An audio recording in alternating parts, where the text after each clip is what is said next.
नमस्कार साथियों, स्वागत है आप सभी का अनअकैडमी के let's crack UPSC CSE Hindi channel पर।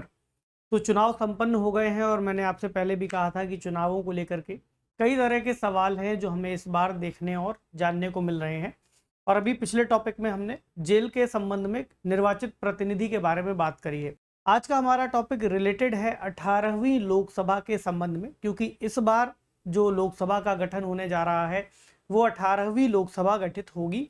और जो पिछली लोकसभा थी 2019 के बाद जो गठित हुई थी वो 17वीं लोकसभा थी जो इस बार खत्म हो जाएगी। अब एक सवाल ये होता है कि 18वीं लोकसभा में कितने सांसद ऐसे हैं जो पहली बार चुन करके आए हैं, कितने सांसद ऐसे हैं जिनकी शिक्षा की योग्यता स्नातक या उससे ज़्यादा है, कितनी ऐसी सांसद हैं जो महिला सांसद के रूप में चुनी जा रही हैं, और ये भी सवाल होगा कि किस पार्टी से कितनी महिला सांसद निकल करके आती हैं। तो एक स्टैटिस्टिक्स देखना बहुत ज़रूरी होता है इस बारे में समझने के लिए कि देश की प्रगति का स्तर क्या है। अगर आपसे कभी प्रीलिम्स में कोई सवाल आता है, मेंस में आता है, और सबसे ज़रूरी इंटरव्यू में कोई आपको आंसर करना है, ऐसे में ये स्टैटिस्टिक्स आपके लिए बहुत काम का होगा। तो आज के डिस्कशन में बात करेंगे पहली बार कितने बने सांसद, यानी संसद के सदस्य में लोकसभा से कितने सांसद जीते हैं, और 18वीं लोकसभा का ओवरऑल स्वरूप हमें किस तरह का दिखने वाला है, ये आज हमें देखना होगा। न्यूज़ देखिए, 5 chart that explain the new Lok Sabha's average age, profession, education levels and more. बहुत सारी बातें हैं जो हमें जाननी है। अच्छा, ये जो टॉपिक है आपको कहाँ मिलेगा?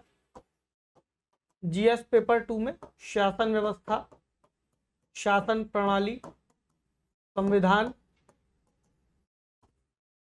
साथ ही सोशल जस्टिस। जी हाँ, सोशल जस्टिस वाले टॉपिक से भी ये जुड़ता है, यानी कि सामाजिक न्याय वाले खंड से भी जुड़ता है। अब इस तरह के जितने भी टॉपिक्स आएंगे ये अपने आप में बेसिक कॉन्सेप्ट को भी समझने की डिमांड करते हैं, जिनको जानने और सीखने के लिए आप अनअकैडमी के साथ जुड़ सकते हो, जहां पर हमारी बहुत सारी कोर्सेज, बहुत सारे बैचेस लाइव होने जा रहे हैं। और सबसे ज़रूरी जो हमारा मंजिल ऑफर एक शुरू हुआ था, pricing is back for 15 months का जो बैच है 24,999 में अभी आपको अवेल करने का मौका मिल जाएगा। और ये डेट कुछ ही दिन तक ये ऑफर आपके पास वैलिड है, यानी कि 9 जून तक। और कई सारे बैचेस शुरू हो रहे हैं, जैसे 12 जून से आरंभ बैच और 8 जून से ट्रम बैच इंग्लिश के लिए शुरू होने वाला है। इसके अलावा 15 जून से मिशन आईएएस बैच फॉर 2026 के अभ्यर्थियों के लिए भी एक नया बिल्कुल फ्रेश बैच शुरू हो रहा है। इसके अलावा एक चीज़ और ध्यान रखिए, आप में से जो लर्नर 16 जून का एग्जाम देने जा रहे हैं वो 9 तारीख को इस मॉक टेस्ट को देना मत भूलिए। इसमें आपको 2 टाइमिंग पर टेस्ट मिलेगा, यानी सुबह 9:30 बजे और दोपहर में 2:30 बजे। 2 घंटे का टेस्ट होगा, जीएस पेपर 1 और जीएस पेपर 2 यानी कि सी सेट। अब एडमिट कार्ड आप लोगों ने डाउनलोड कर लिया है, उसमें परीक्षा का समय देखिएगा, लगभग यही समय 9:30 और 2:30 बजे का आपके दोनों ही पेपर्स का दिया हुआ है। अब जिसको सी सेट में समस्या आ रही है तो आप एक कॉम्प्रिहेंसिव बैच ज्वाइन कर सकते हो जो स्पेशली सी सेट के लिए शुरू हुआ है। और इन सभी बैचेस को लेने के लिए अगर आप एक कूपन कोड का यूज़ करेंगे हिम शर्मा, तो आपको सबसे बेस्ट डिस्काउंट मिल जाएगा। इसलिए हिम शर्मा कोड का यूज़ कीजिएगा ताकि आपको सबसे अच्छा डिस्काउंट मिले। लौटते हैं हमारे टॉपिक पर। तो जैसा मैंने आपको बताया, तो एनडीए और इंडिया इस बार एक 2 अलायंस के रूप में उभरे हैं और सबसे ज़्यादा वोट शेयर एनडीए को मिला है ना। एनडीए को कहते हैं नेशनल डेवलपमेंट अलायंस, और इसमें बेसिकली बीजेपी और उनके घटक दल शामिल हैं। तो अभी ऐसा जानकारी आ रही है कि 293 के आसपास इनको सीट मिली है, हालांकि कुछ न्यूज़ इसे 292 भी दिखा रहे हैं। वहीं दूसरा है इंडिया अलायंस, जिसमें बेसिकली कांग्रेस और उनके घटक दल शामिल थे। तो इसे कह रहे हैं Indian national developmental inclusive alliance. इसको कह रहे हैं 232 या लगभग 233 के आसपास सीट इनको मिली हुई है।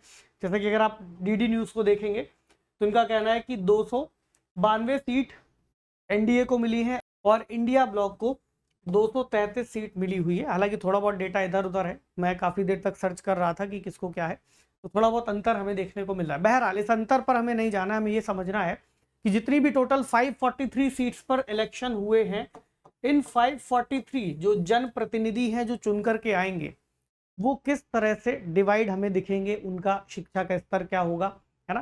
कितने जो व्यक्ति हैं वो पोस्ट ग्रेजुएट होंगे या डॉक्टोरल डिग्री लेकर के आए होंगे।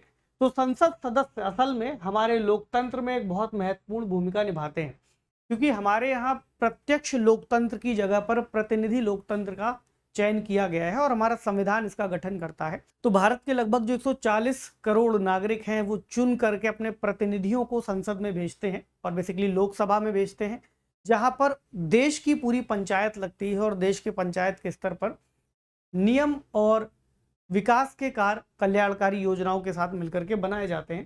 तो यही वो प्रतिनिधि होंगे जो राजनीतिक मामलों पर, नीतिगत मामलों पर, विधेयकों पर चर्चा करेंगे। तो हमें ये समझना होगा कि आखिरकार जो लोग वहां पर पहुंच रहे हैं उनका बौद्धिक स्तर क्या है, और क्योंकि एक सामाजिक प्रगति का भी एक इंडिकेटर होता है कि हमारे समाज में कितने लोगों को कितना प्रतिनिधित्व मिल रहा है। जैसे एससी के कितने लोग हैं, एसटी कैटेगरी से कितने लोग हैं, ओबीसीज कितने हैं, है ना, महिलाओं को कितना प्रतिनिधित्व दिया गया है, इन सभी चीज़ों को हमें देखना होता है। तो पिछले साल आप देखेंगे तो महिला प्रतिनिधित्व विधेयक भी पारित किया गया था, जिसके तहत लोकसभा और राज्य विधानसभाओं में महिलाओं के लिए कुछ सीटों को हमने रिजर्व किया था, क्योंकि समाज में संरचनात्मक बाधाओं के कारण राजनीति में उनकी भागीदारी ऐतिहासिक रूप से हमें उतनी नहीं दिखाई देती जितनी पुरुष उनके समकक्ष हमें दिखते हैं। वहीं पर महिलाओं की भागीदारी कम दिखती है। तो विमेन रिजर्वेशन बिल 2023 पारित तो हो गया है, लेकिन इसके हिसाब से जब अगला परिसीमन हो जाएगा और नए सिरे से सीटों का गठन होगा, फिर आपको दिखेगा कि जो सीटों की संख्या है महिलाओं के लिए जो आरक्षित की गई है वो बढ़ती हुई आपको मिलेंगी। बहरहाल हम देखते हैं कि 18वीं लोकसभा में कितने सांसद पहली बार चुन करके आए हैं। तो अलग अलग पार्टीज के हिसाब से दिखता है, जैसे 7 में से 1 यहाँ पर आपको दिख रहा है, 7 यहाँ पर, 10 यहाँ पर, 19 यहाँ पर, 0। तो अगर हम इसको ऐसे देखें पहली बार सांसद किस पार्टी से कितने बने हैं, तो बीजेपी से हमें दिख रहा है 45%, तो इंडियन नेशनल कांग्रेस से 60% लोग नए हैं, सपा से 73% लोग नए हैं, टीएमसी के 38%, डीएमके से 50%, ये परसेंटेज में है पूरा आंकड़ा, टीडीपी से 75%, जेडीयू से 17%, एसएसयूबी से 44%, एनसीपी एसपी से 75%, एसएस से 43% और एलजेपीआरवी से 60% लोग नए हैं। तो हमें दिख रहा है कि लगभग काफ़ी ज़्यादा जो डेटा है वो नए सांसदों के बारे में बताता है, यानी 52% जो एमपी हैं, 52% मेंबर ऑफ पार्लियामेंट जो फर्स्ट टाइम इलेक्ट होकर के आए हैं। तो पहली बार हमें दिख रहा है कि लोगों को मौका मिला है काम करने का। अब एज ग्रुप क्या है यहाँ पर, जैसे आपको दिख रहा है जो ऑरेंज कलर से डेटा है वो 25 से 40 वर्ग का है। उसके बाद जो येलो कलर से दिख रहा है वो है 41 से 55 ईयर, जो ब्लू कलर का है वो 56 से 70 ईयर, और जो लाइट येलो है वो है मोर देन 70 ईयर।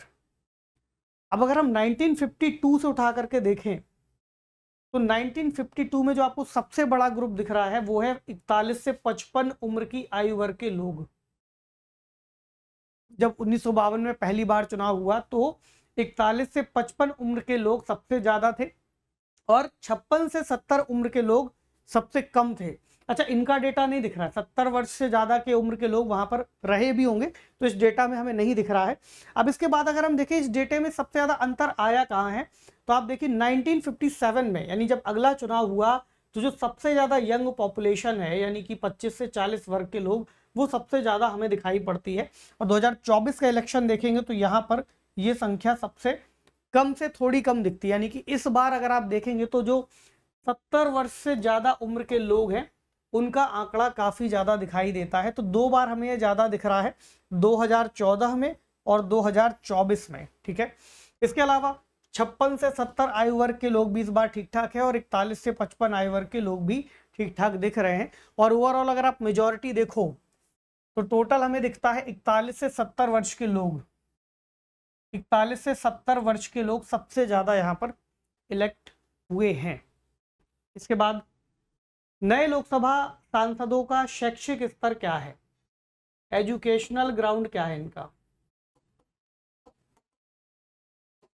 तो ऑलमोस्ट 80% एमपीज आर ग्रेजुएट। तो ये बहुत ही अच्छा डेटा है कि लगभग 80% जो एमपीज चुने गए हैं वो एटलीस्ट ग्रेजुएट हैं। यहाँ पर देखिए डेटा दिखाता है, जो येलो कलर का है वो अप टू हायर सेकेंडरी, यहाँ ग्रेजुएट्स, फिर पोस्ट ग्रेजुएट्स और फिर डॉक्टोरल डिग्री। तो 1952 से अगर हम देखेंगे हमें दिखता है कि अप टू हायर सेकेंडरी का डेटा सबसे ज़्यादा था, उसके बाद ग्रेजुएट्स की संख्या थी, उसके बाद फिर पोस्ट ग्रेजुएट आ रहे थे और अंत में कुछ ही लोग थे जो डॉक्टोरल डिग्री लिए हुए थे। उसके बाद के चुनावों में ये संख्या कम होती आई है। हालांकि 1962 में 1962 के चुनाव में सबसे ज़्यादा up to higher secondary degree वाले या हायर सेकेंडरी क्लास के लोग हमें दिखते हैं। और अगर हम 2024 का डेटा देखते हैं तो यहाँ पर हमें ग्रेजुएट्स की संख्या सबसे ज़्यादा दिखती है ना। 2024 में ग्रेजुएट्स की संख्या सबसे ज़्यादा है। इसके अलावा पोस्ट ग्रेजुएट और डॉक्टोरल डिग्री वाले लोग भी इस बार भी शामिल हैं। अच्छा, हायर सेकेंडरी तक के लोगों की संख्या काफ़ी कम हुई है।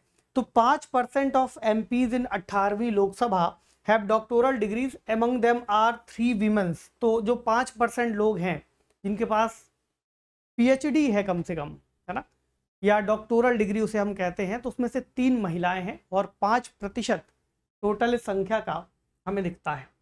अब सांसद ये कौन कौन सा काम करते रहे हैं पहले, ये भी एक अच्छा सवाल है, इंटरेस्टिंग एरिया है कि आखिरकार किस फील्ड से ये लोग आए हैं। देखिए, हालांकि होता क्या है कि एक फॉर्म में लोग कई तरह के व्यवसायों का जिक्र कर देते हैं, यानी एक से ज़्यादा काम वो कर रहे होते हैं। तो प्रोफेशन और कितने % MPs ने इस वर्क को रिपोर्ट किया है, तो हमने इस हिसाब से इसको डिसाइड कर दिया है।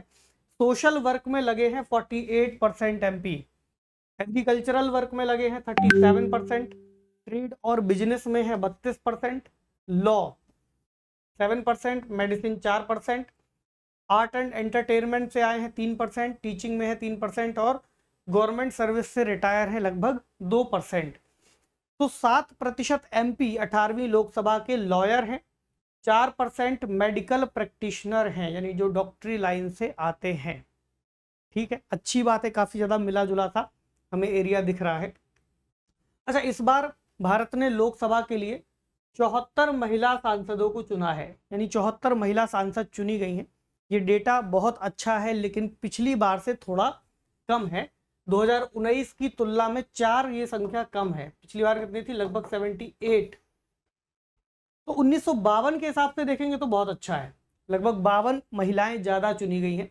तो ये जो 74 महिलाएं हैं, ये लोकसभा में लगभग 13% के आसपास संख्या बना रही हैं, 13.63%। जबकि आरक्षण कितने के लिए मिलना है, 33% के लिए। तो अभी भी ये संख्या काफ़ी कम दिखाई पड़ती है। हालांकि जब रिजर्वेशन लागू हो जाएगा, उसके बाद परिसीमन के बाद जब नया चुनाव होगा, मेरे ख्याल से अगला 2029 का चुनाव हो सकता है जब ये लागू होगा, या उसके बाद भी हो सकता है, 34 में भी जा सकता है। तब ये देखना होगा कि 33% सीटें ही महिलाओं के लिए रिजर्व कर दी जाएंगी, फिर तो कोई विकल्प भी नहीं होगा किसी और को चुन करके आने का, तब ये संख्या फिर आपको बढ़ी हुई दिखेगी। तो change in women's strength in Lok Sabha over year, कुछ वर्षों में अगर हम इस डेटा को बदलता हुआ देखें तो ये रैखिक नहीं दिखता। रैखिक का मतलब है कि सीधा सीधा एक तीर के हिसाब से हमें बढ़ता हुआ नहीं दिखता। फिर कैसा दिखता है, इसमें फिर भी हमें उतार चढ़ाव दिखता है, कभी संख्या ज़्यादा भी हुई है और कभी कम भी हुई है।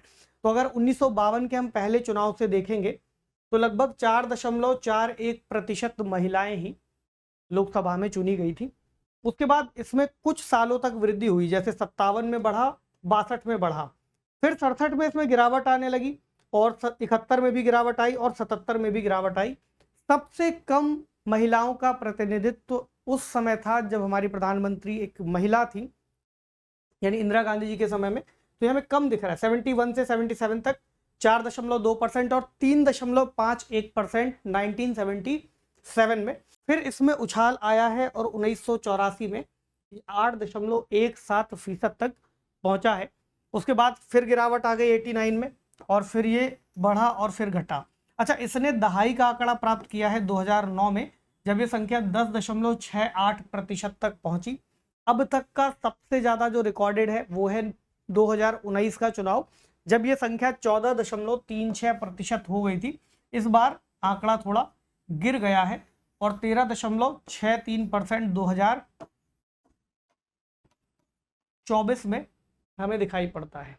तो संख्या में गिरावट आई है पिछले के तुलना में, लेकिन फिर भी बहुत कम नहीं है, आप इसे सेकंड हाईएस्ट मान सकते हो। अब पार्टी वाइज अगर देखें वीमेंस MP कितनी है। अच्छा, एक चीज़ और ध्यान रखिएगा, अभी जो हमारा डेटा हमें दिख रहा है, अभी भी कई सारे ऐसे देश भी हैं जहां पर महिला सांसदों की संख्या या महिला प्रतिनिधियों की संख्या कहीं ज़्यादा है। जैसे दक्षिण अफ्रीका में आप देखेंगे 46% सांसद महिला हैं, यूके में 35% है और यूएसए में 29% महिला सांसद मौजूद हैं। इसकी तुलना में भारत का डेटा बहुत कम है, 13% के आसपास, 13.5% के आसपास हिस्सेदारी है। अब किस पार्टी से कितने आते हैं, तो बीजेपी से हैं 31, अदर्स से हैं 7, एलजेपीआरवी से 2, कांग्रेस से हैं 13, टीएमसी से 11, सपा से 5, डीएमके से 3 और जेडीयू से 2। इसके अलावा कुछ पार्टीज ऐसी है जहां से एक एक महिला सांसद आ रही हैं, जैसे जेएमएम, एनसीपी, आरजेडी, एसएडी, अपना दल, वाईएस, आरसीपी, टीडीपी, इन सब ने एक एक सीट जीती है। तो टोटल फिर 74 के आसपास ये संख्या पहुंच गई है। अब एक सवाल ये भी कि नए चेहरे कितने हैं और युवा लोग कितने हैं, यानी ऐसे नए चेहरे और युवा। तो निर्वाचित 74 महिला सांसदों में से 43 पहली बार सांसद बनी है। कितनी? 43 पहली बार संसद में आई हैं। और एक है मीसा भारती जो पहली बार लोकसभा में आई है, पहले राज्यसभा में थी, अब लोकसभा में पहली बार सांसद हैं। तो ये सदन में नए लोगों के कुल प्रतिशत यानी कि 59% बनाम 52% से ज़्यादा है। महिला सांसदों के पास केवल 0.6 लोकसभा कार्यकाल का अनुभव है, यानी एक कार्यकाल लगभग 5 वर्ष होता है। तो एक औसत निकाला है कि 5 वर्ष में कितना कार्यकाल निकलेगा, तो 0.76 निकलेगा। महिला सांसदों की औसत आयु कितनी है? 50 वर्ष, यानी सभी 50 वर्ष की नहीं है, कोई 41, कोई 40, कोई 48, कोई 60, 70। औसत आयु जब निकाली, एक एवरेज निकाला, तो 50 आया। और वे भी कम उम्र की हैं, तो सदन की कुल आयु है 56 वर्ष। वे अपने पुरुष समकक्षों के बराबर एजुकेटेड है, जिनमें से 78% ने स्नातक की पढ़ाई पूरी की हुई है या उसके ऊपर है। तो ये अपने आप में एक शानदार आंकड़ा दिखाता है, हालांकि संख्या बार नहीं, लेकिन शिक्षा के हिसाब से एक अच्छा डेटा हमें दिख रहा है। उम्मीदवारों की संरचना देखें, जितने लोग चुनाव लड़ने आए थे, क्योंकि रिप्रेजेंटेशन भी बहुत जरूरी होता है। अगर लोग चुनाव लड़ने ही नहीं आएंगे, महिलाएं सामने ही नहीं आएंगी, तो जीतेंगे कैसे, है ना। तो 2024 के लोकसभा चुनाव में खड़े हुए कुल 8,360 उम्मीदवारों में से 8,360 उम्मीदवारों में से लगभग 10% महिलाएं थीं।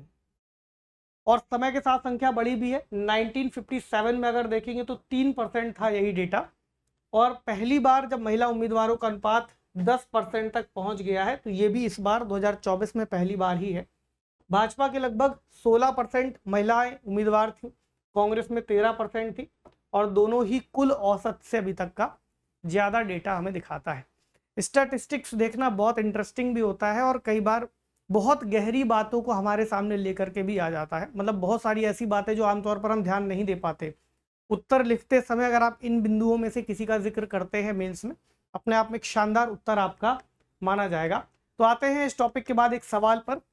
Consider the following statements in the election for Lok Sabha और state assembly. The winning candidate must get at least 50% of the votes polled to be declared elected। पहला। दूसरा कह रहे हैं, according to the provisions laid down in the Constitution of India, in Lok Sabha the speaker's post goes to the majority party and the deputy speakers to the opposition। Which of the statements given above is or are correct? 1 only, 2 only, both, 1 and 2, neither 1 nor 2, यानी इनमें से कोई भी नहीं। Comment section में इसका answer देने की कोशिश जरूर कीजिएगा और बताइएगा कि इस डेटा को देख करके, आंकड़ों को समझ करके आपको कितनी बातें क्लियर हुई हैं। ठीक है, आपसे मिलते हैं अगले सेशन में। पढ़ते रहिए, अपना ख्याल रखिए, शुक्रिया।